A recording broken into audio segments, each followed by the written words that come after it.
Hello, welcome back, Steve's Corner. The dangers of a Biden second term. Hey man, I don't know what happened on that last video I made. It was a week ago. For some reason it would allow comments, then it quit allowing comments, and then it would allow them again, and it wouldn't. Sometimes it'll do that, man. There's a little button in it you got to push, and sometimes for some reason it don't work. But I did get a couple comments on it. So I always try to check it, but I apologize for that. Something was going on with that. But man, the election's in what, about 5 more months or so, something like that. And things are gonna tighten up between here and there. And hey man, they're doing everything they can to run Trump down and make him unelectable. I mean, they got 4 daggone lawsuits against him. They're totally political, But I honestly don't see him getting in there. They're not going to allow it to happen. Some kind of way they're going to cheat or something to stop him. They just are, and they're pretty much doing it right now. But the problem I have with second Biden term is that Kamala's still going to be the vice president. And she's dangerous, Doc. I call her the giggler because that's all you get out of her. Word salad and giggling is all she tells you. She kind of talks in circles. He put her in charge of the daggone border when they first got elected into the office. And you see how well that worked out. She slept her way to the office she had out there in California. She tells you that. She hated daggone Biden's guts when they were running against each other for presidency. Hated him because he was for busing, and she was one of the people that had got bused back in the day. And she didn't like it. Yet she's going to be vice president.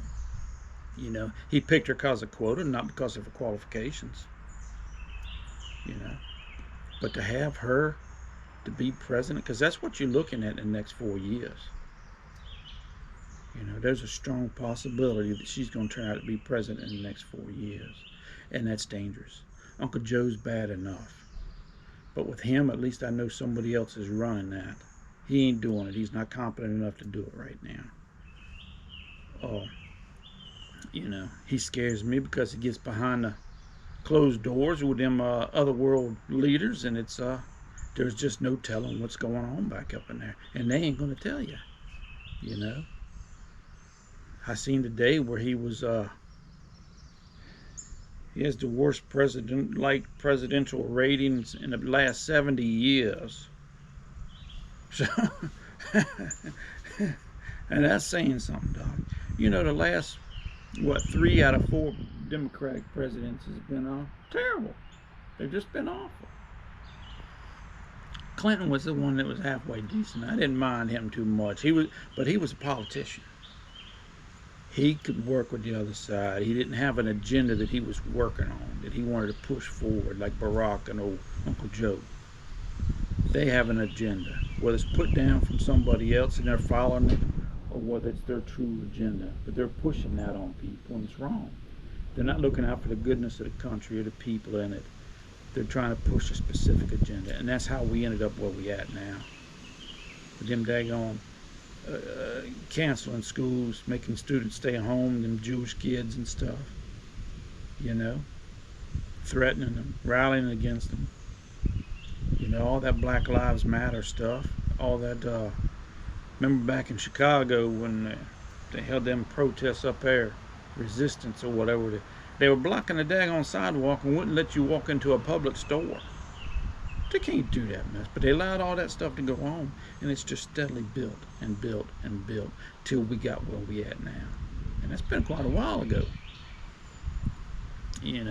Carter, I liked him. I was too young to vote, but I think he was too good for the job. I always have. I've always said that. He was too good a man to be, because you got to be a butthole when you're in that job, man.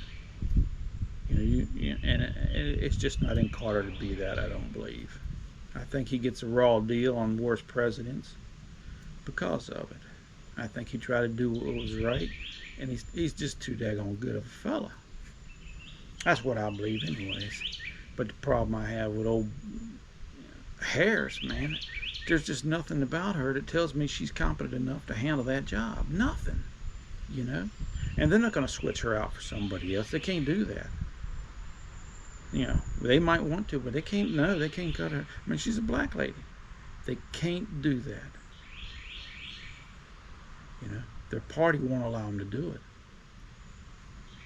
And if first thing happens, they'll say, hey, man, you know, it's racist. That's why. They've worked themselves into a corner where they're stuck with what they got. They don't have two very good candidates, but they're stuck with them, and they got to run them. They know they can't win with them, so they're going to have to cheat. Simple as that. And they will. They'll never let Trump get back up in there. Never. I don't know, man. Sitting out here getting ready to do some work, so I figured I'd sit down and take a video. But y'all take care of yourselves. Enjoy the rest of your week and Trump 2024. Y'all take care. We'll talk to you later.